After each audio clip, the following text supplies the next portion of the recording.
18 de setembro de 87. Eu era dono do ferro velho, quando me apareceu lá um rapaz por volta das 10 da manhã me oferecendo um chumbo. 18 de setembro de 1987. Roberto dos Santos Alves e Wagner Mota Pereira, dois moradores do bairro próximo da Avenida Paranaíba, em Goiás, encontraram um terreno que estava boa parte demolido e decidiram entrar para procurar algo que pudesse render algum valor. Os dois moradores encontraram em meio às ruínas um maquinário radiológico que continha uma cápsula de chumbo e pesava cerca de 100 kg. Os dois levaram a cápsula para a casa de Roberto, mas mal sabiam eles que naquela cápsula continham o Césio-137. O terreno em questão ficava na Avenida Paranaíba, no centro de Goiânia, e pertencia até 1984 ao IGR, Instituto Goiano de Radiologia. Uma disputa judicial entre o IGR e a Sociedade de São Vicente de Paula, dona do terreno, levou a uma ação de despejo, sendo então finalmente fechado em 1985. Em 1987, o terreno foi vendido para o IPASGO, Instituto de Previdência e Assistência do Estado de Goiás, iniciando-se a demolição do prédio no mesmo ano. O EGR, ao se mudar do endereço, deixou para trás algumas máquinas, e uma delas foi a que Roberto e Wagner acharam.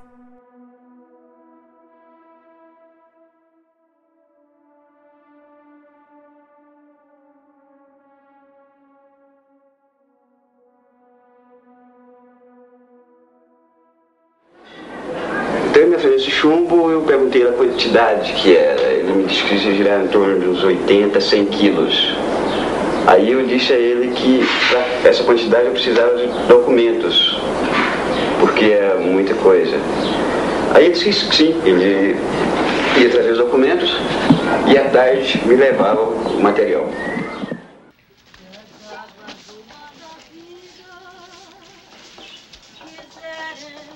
Bom dia, dona Inês. Bom dia. Ô, mãe, a gente vai deixar essa festa aqui até amanhã. Você que sabe. Roberto e Wagner, ao levarem para casa, não tinham ideia do que se tratava. Apenas sabiam que era feito de chumbo. Curiosos quanto ao que havia dentro, os dois perfuraram o invólucro, expondo assim a amostra radioativa de 91 gramas à atmosfera. Ambos não podiam imaginar que o material que estava dentro da cápsula era altamente perigoso.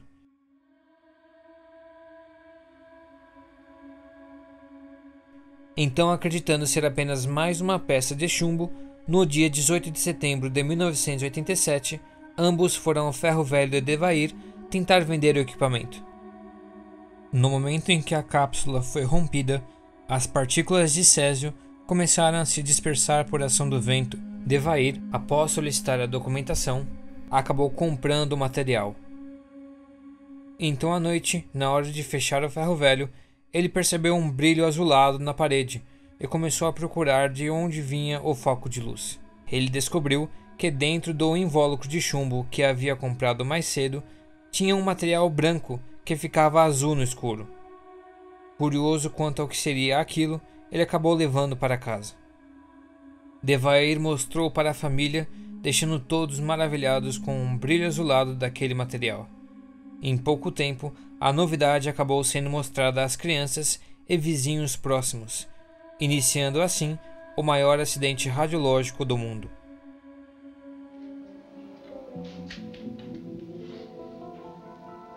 Mãe disse que isso é veneno. Tua mãe não sabe de nada, rapaz. E por volta do meio-dia, minha mulher tinha feito uma feijoada e comprou uma coca litro. E eu não almoço, nunca fui de almoçar não. Mas nesse dia, não sei o porquê, eu cismei de comer um pouquinho dessa feijoada. Aí eu comecei a ter vômitos. Vômitos, diarreia, daí por diante. E foi passando no dia 24, foi o dia que começou a cair meus cabelos. As pessoas que tiveram contato com o elemento começaram a se tornar fontes irradiadoras, contaminando hospitais e outros locais que frequentavam. No dia 28 de setembro, a esposa de Devair, Maria Gabriela, começou a desconfiar que os casos crescentes de náuseas, perdas de apetite, vômitos, diarreia, fortes dores de cabeça e febre poderiam estar ligados ao material trazido pelo seu marido. Após convencer Devair, Maria Gabriela e o funcionário do seu marido, Giraldo Guilherme, pegaram um ônibus na tarde de 28 de setembro e levaram a amostra à Divisão de Vigilância Sanitária. O físico Walter Mendes Ferreira foi quem atendeu a convocação da Vigilância Sanitária para avaliar a cápsula entregue pela esposa de Devair.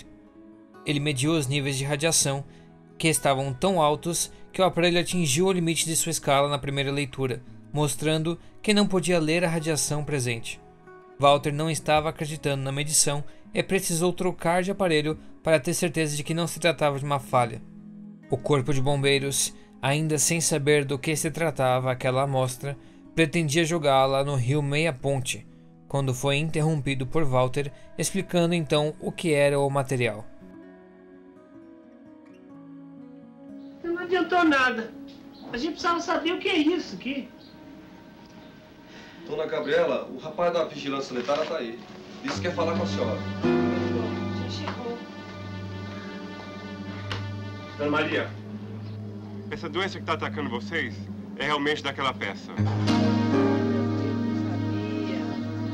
Eu sabia. Depois que aquele trem entrou dentro dessa casa. E o remédio? Você trouxe o remédio? Não, ainda não tem o remédio. Bom, depois a gente avisa. Nós estamos entrando em contato lá com a CNEM do Rio. O remédio vem do Rio? Vem. Nós precisamos de um remédio. Faz uma semana que a gente tá passando mal. Depois nós voltamos. Vocês vão ter todo o remédio e tudo que for preciso. Vem cá, rapaz. Vem cá, quer falar com você. Vem cá. Vem aqui, rapaz. Quer falar com você, rapaz? Vambora. Vai pra Dona Maria que depois...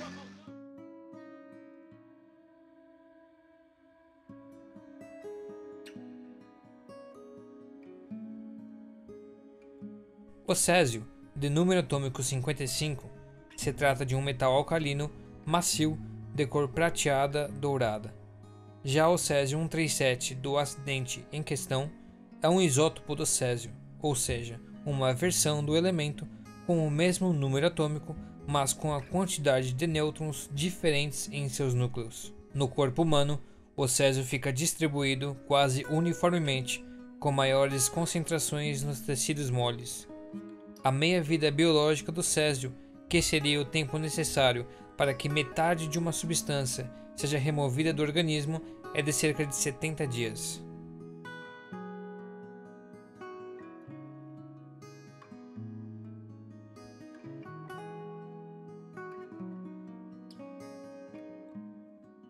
Cerca de 113 mil pessoas foram monitoradas, chegando-se ao número de 120 pessoas com contaminação externa e ou interna, 22 dessas com sinais de superexposição. Os radioacidentados foram tratados de acordo com as normas internacionais de descontaminação, tiveram o isolamento com posterior tratamento médico. As técnicas de descontaminação utilizadas foram banhos mornos com sabão neutro, uso de ácido etanóico para aumentar a solubilidade da substância radioativa e assim facilitar sua remoção, aplicação de dióxido de titânio com lanolina em regiões de maior contaminação, como mãos e pés, utilização de métodos e materiais abrasivos para a descontaminação da pele, tais como pedras pomes e buchas de nylon, aplicação de resinas de troca iônica em luvas e botas plásticas para descontaminação de pés e mãos. Os pacientes eram estimulados a fazer exercícios físicos e banhos de sol. Além disso, medicamentos eram utilizados visando a maior eliminação do césio 137 do corpo, como o caso do ferrocianeto férrico azul da Prússia, em doses que variam de 1,5 a 20 gramas. Aproveitando o fato de o césio ser um material alcalino e se comportar de maneira análoga ao potássio no organismo, os pacientes também fizeram uso de diuréticos. Por isso, os pacientes eram instruídos a beberem cerca de 3 litros de líquido por dia, como água e sucos ricos em potássio. Dados oficiais do governo estadual de Goiás apontam 4 vítimas fatais, sendo elas Maria Gabriela Ferreira e Leide das Neves Ferreira, esposa e sobrinha de Devair, que era o dono do ferro velho. Além delas, também faleceram 2 funcionários de Devair, Israel Batista dos Santos e Admilson Alves de Souza. Leide faleceu aos 6 anos de idade, além de ter sido a primeira vítima dessa tragédia. Por ter se tornado um trágico símbolo, ela batiza o Centro Estadual de Assistência aos Radioacidentados Leide das Neves, o qual monitora até hoje os contaminados pelo Césio-137. Devair Ferreira sofreu efeitos como a perda de cabelo e problemas em seus órgãos, morrendo 7 anos depois. Segundo a Associação das Vítimas do Césio-137, 104 pessoas morreram até 2012 devido à contaminação, sendo que cerca de 1.600 foram afetadas diretamente.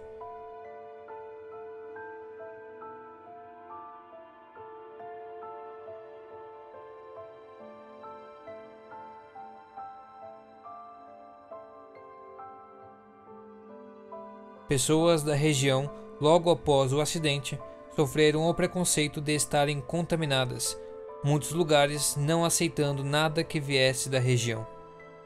O aparelho, que continha a cápsula de césio, foi recolhido pelo Exército e levado para a exposição no interior da Escola de Instrução Especializada, no Rio de Janeiro, onde se encontra até hoje para homenagear os que participaram da limpeza da área contaminada.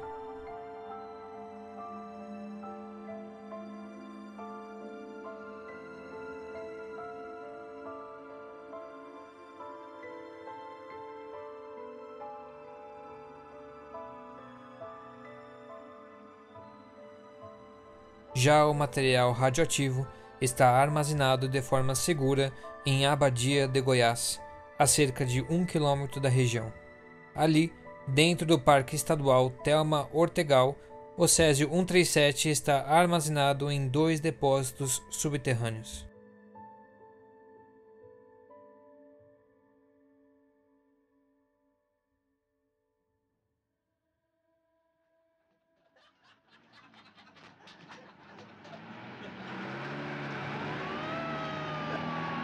Até esse momento, eles não sabiam que estavam mortalmente contaminados pelo Césio-137. Alguns dias mais tarde, morrem as primeiras das 230 vítimas oficialmente registradas. Leide Alves das Neves, 6 anos. Maria Gabriela Alves Ferreira, 30 anos. Israel Batista dos Santos, 19 anos. E Admilson Alves Souza, 21 anos.